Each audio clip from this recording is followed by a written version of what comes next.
All right.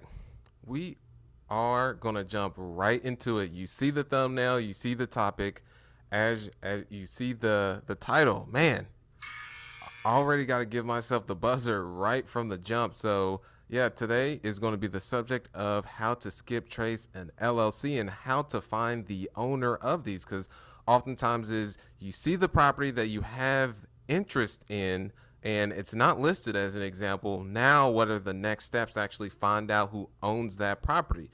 And some people may have it in their personal names, and some people may actually have it in the LLC. Now, we're going to go through the steps you want to take to actually find out who that individual owner is. So, I appreciate everyone so much who's on these.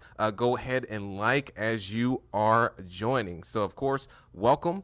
And comment with anything below, literally anything. I personally respond to each and every one of the comments. So first and foremost is you want to have the LLC. And I'm going to go ahead and walk through the steps of before you have the before you have the LLC in the of a property that you are interested in. Gosh, I am getting tripped up. I'm curious how many times I'm going to have to give myself the buzzer today. So all right, let's go ahead into point number one, which is this.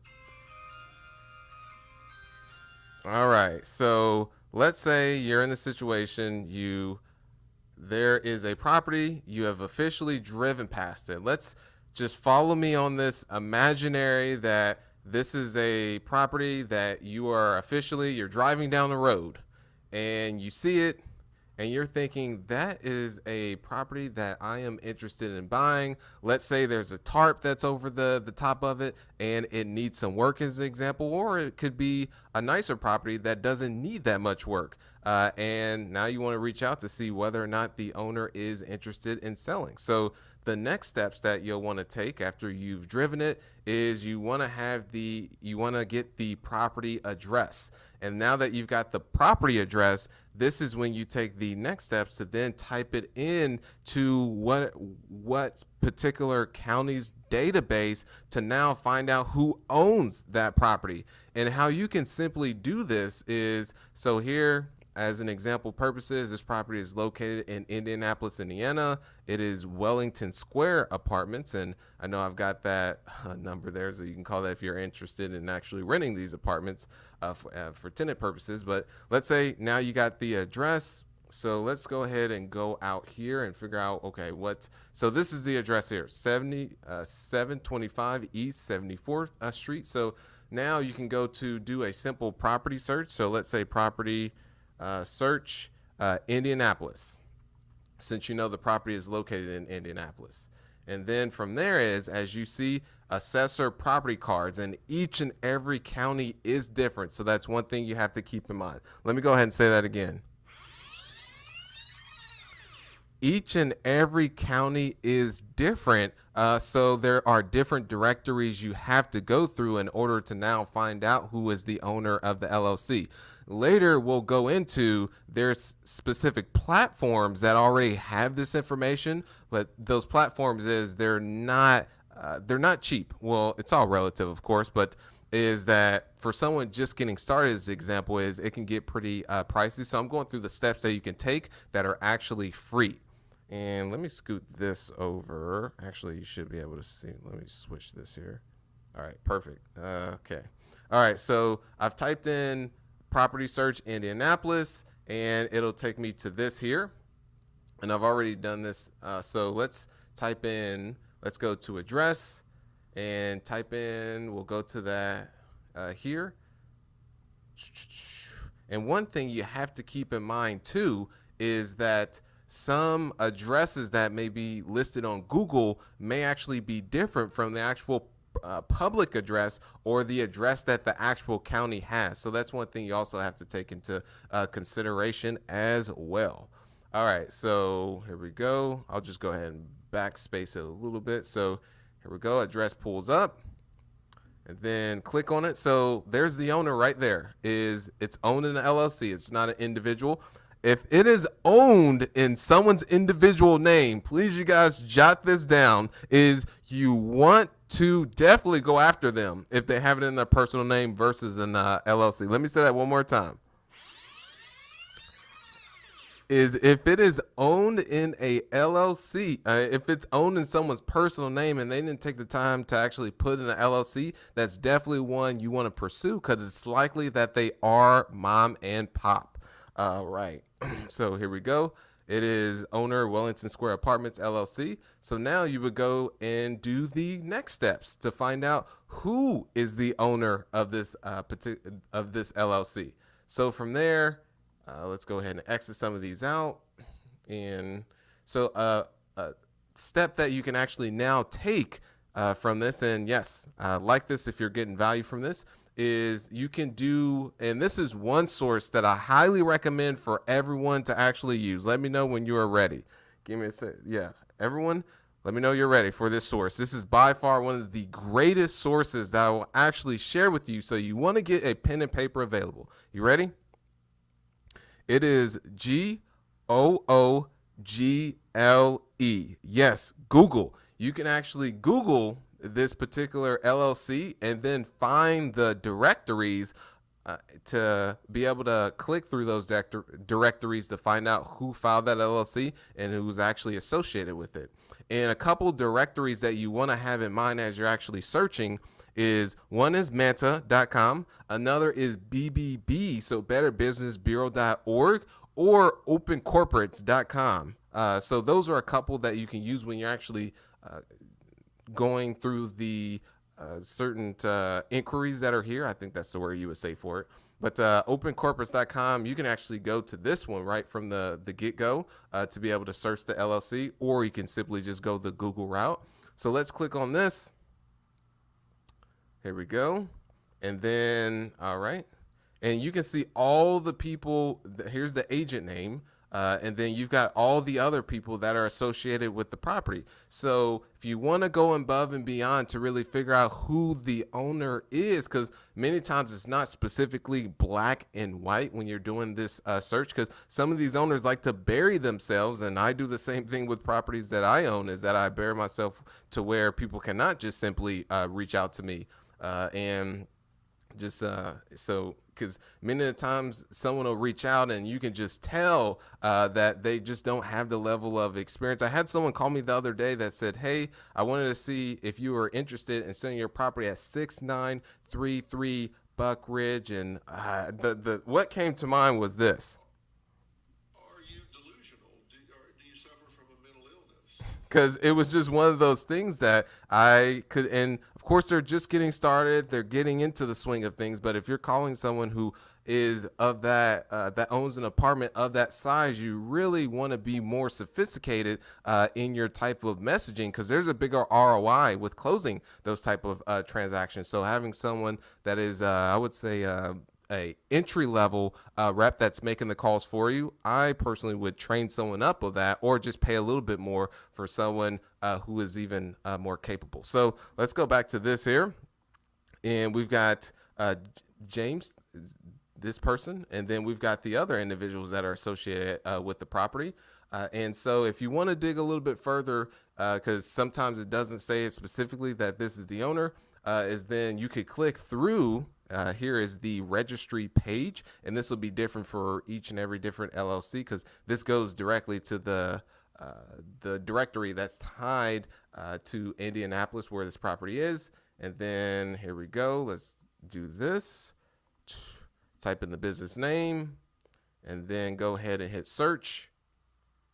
And then here we go. This will pop right up for you, because all this information you have is at your fingertips, and it's public information. So what I'm showing you here is not anything that's unethical, or so every property that you see that's out there, and I'm waving my hands just everywhere, it is public. So it's for you to have the information, because you have to make that type of information public for everyone. So you can do these type of searches on your own. It's completely okay. And you're in essence doing detective mode. So as you see here it's still, we've got him as the registered agent, and then you can click here and he is the president, and you can make an assumption that he is, because this person only owns several properties. So they have the president title, but in essence is they're the owner. And if you want to dig even further, you can pull up the articles of organization, which really shows you who is the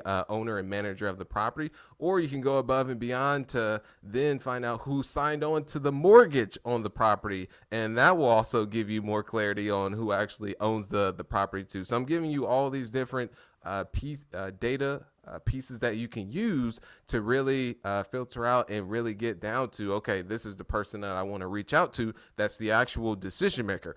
Because what you want to avoid is reaching out to, let's say, someone else, let's say Terry Norton. Okay, you guys can't even see my screen. Oh man. All right, so I was doing this all the whole time and I wasn't even sharing my screen. So let me go back.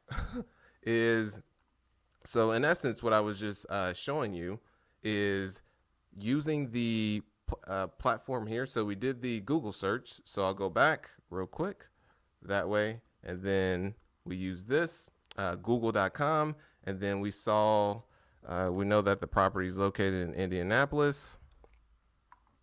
And then there we go. We went to opencorporates.com. And then after we went to opencorporates.com, we went to this directory here and then click through it. And then from there, we just typed in the LLC. And then after that, that's when it then took us to this page where you see that James in particular is the president of the property. So that's just some details on that I forgot to actually pull up the screen share so you'll be able to see that. So that was just a little quick rundown for you. And then, so the next steps is you've got their first and last name. Awesome. Then you can go to the database, what is it, truepeoplesearch.com, to then find out and get their contact information so then you can reach out to them. So here we go. And any questions that you guys happen to have on here, go ahead and comment with those below or just put them in the chat. As mentioned, enjoy hearing from you all. So you would go here to truepeoplesearch.com, type in that. Let's say they're in Indianapolis, and hopefully that they do not have a name as common as John Smith. That would be an absolute nightmare trying to skip trace to find that person. So now you've got this. Perfect. And then there you go. So there's the person that we're actually looking for. So we would click on that, and don't want to go ahead and put all their information on blast there for everyone to reach out. But that would be the steps. Is now you've got the phone numbers, and then in addition to the phone numbers, you've got their address to where they live, so you can send direct mail, and then you've got their email, so you can send a email campaign, or that's another channel that you can actually use to now do the outreach. And this is what I've been able to teach many other investors, is the direct to owner approach, because there's two approaches that you can take. Is you can go on market and go through brokers and have them send you deals, which is very highly competitive, because not only are you competing with people locally, you're competing with people across the country and now international. And versus on the off market side, by going direct, you just have more control, and it tends to be less competition on that side. So now you've got their contact information, and the next is just to simply pick up the phone and just give them a call and say, hey, yay or nay, are you interested in selling your property? Of course, that's not the exact messaging. I would not recommend that be your hook that you try and see. Maybe you could test that and maybe that could work, but likely it's not. So you just simply reach out. The script I use is, hey, John, Sterling here. That catch you at a bad time. Many of the times they'll say, well, it really just depends on what this call is regarding. And then I just jump into it and say, hey, completely understand you got tons of things going on. Just want to personally reach out to see if you consider selling your property. So really just straight to the point. No NLP, no, you say this, I'm going to mirror and I'm going to do this over here. No, it's just very just transparent, straight to the point. And oftentimes they'll say not interested. Hey, completely understand. I knew you said before I even called. And then you go more into your pitch to stay on the phone to see actually if they have a problem. Because sometimes people will just say not interested as a way to get you off the phone. Very similar to, and I know those of you on here, you've had this before where you've been in, let's say, Best Buy, which who knows how long Best Buys will stay around, or a shoe store, for instance. And you go there and you're looking for whatever it is. Let's say shoes or Jordans, or let's say Stacey Adams or Yeezys. Love Yeezys. And You go in the store and the rep walks up to you and says, "Hey, can I help you with?" And you say, "No, I'm just looking." So it's the same exact thing. And actually, when they walk away, then you're like, "Ah, gosh, I actually did have a question," but you just didn't realize you just threw that out there as a way because just what is it? Your innate response that you have. All right, so now, as mentioned, you've gone through the process. You got the LLC.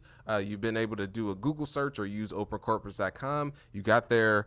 You know the owner's first and last name. And then now the next steps is just to use a source such as truepeoplesearch.com, which is completely free. I personally use Been Verified. It's paid. I'm not affiliated with it. It's just better data. With free, you get what you pay for. Oftentimes, it's free. It's decent.